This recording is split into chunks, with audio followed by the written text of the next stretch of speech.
Dear Srimati and Sri Srinivas Katamuri, Vasavi Charitable Trust wishes you a very happy marriage anniversary day. Many happy returns of the day. We pray the Almighty for a lovely, healthy, prosperous and long married life. May Vasavi Mata shower her choicest blessings on you and on all your family members. God bless you.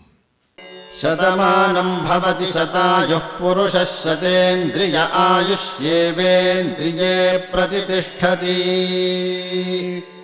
शतमानं भवति शतमानकं शतमानं भवति शतायुः शतायुर्भवति शतमानकं शतमानं भवति शतायुः शतमानमिति शतमानं भवति शतायुः शतायुर्भवति शतायुः पुरुषः शतायुर्भवति शतायुः पुरुषः शतायुः पुरुषः शतायुः पुरुषः शतेन्द्रियः